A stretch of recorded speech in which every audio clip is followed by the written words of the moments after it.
Emma-based brother-to-lover classic Clueless is about to turn 30. Oh, as if! And yet this guy hasn't aged a day. How could that be? Cher Horowitz has taught us so much. What to do, Never accept a first offer. what to wear, What the hell is that? A dress. Says who? Calvin Klein. and most importantly, what to eat.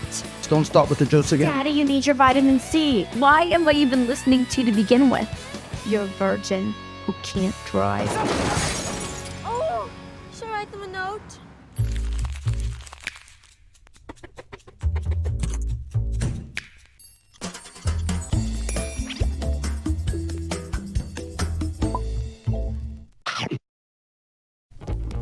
In this series, we're bringing you snack-sized movie morsels to munch on. What was that? Single recipes for tasty treats to eat along with your favourite characters. Food snack. Fasten your seatbelts. This is Snack to the Future. Whenever a boy comes, you should always have something baking. Hi. Hi. Something burning? Oh my god.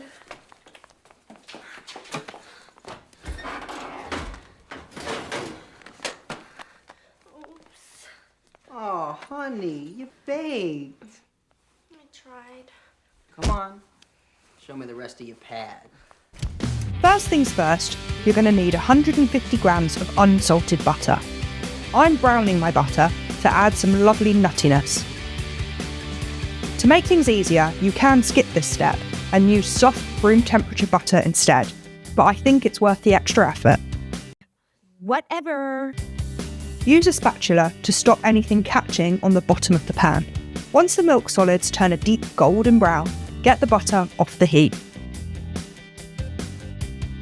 Grab a large bowl filled with iced water. Pop another inside, and then transfer in the brown butter. We want to reduce the heat back down to room temperature, and this helps to speed up that process. You can just use the butter melted, but that will make your cookies spread more. It's just what you prefer. So do you prefer fashion victim or ensemble challenge? Nothing will happen for a few minutes, and then all of a sudden it will start to solidify. Slowly scrape down the sides, but avoid whipping the butter and adding too much air, because that's going to make your cookies cakey.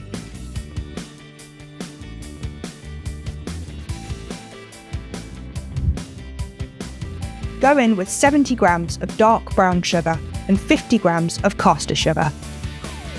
Next, we need 1 large egg plus 1 additional yolk.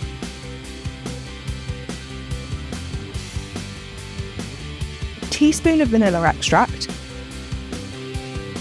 and 1/4 teaspoon of kosher salt.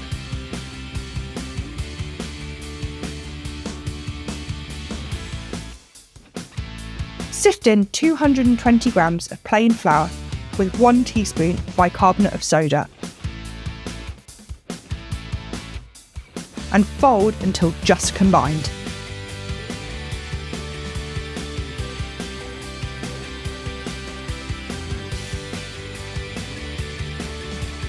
For the chocolate, I'm using 80 grams of dark and the same of milk. I prefer to use chopped bars rather than chips. Reserve about 1/3 of the chocolate and fold the rest into the dough.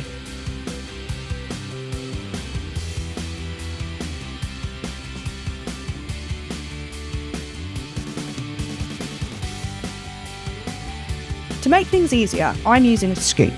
This one is the equivalent of 2.5 tablespoons.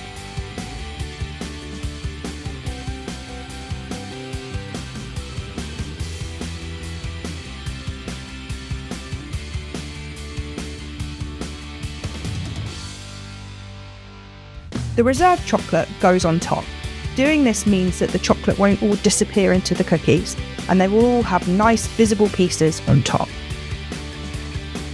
These need to go into the fridge to set up and hydrate for about 45 minutes. Then these babies need 10 to 12 minutes at 180 fan. Can't just open and I have to make them wait a while. When they're done, the cookies should be just starting to colour on the edges, but still very gooey. They're going to firm up while they cool.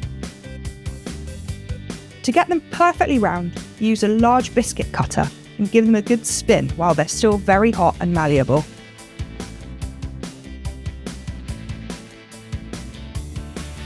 For the perfect hit of salty sweet, give each cookie a cheeky little sprinkle of flaky sea salt. These need to cool and set up on their trays for at least 10 to 15 minutes before you try and move them or eat them. And that's all, folks. Chocolate chip cookies. The perfect recipe for the next time a boy comes over. I felt better already. You can find all our recipes and any equipment used in this video on our website, linked in the description box. And don't forget, the first rule of Bite Club is you talk about Bite Club.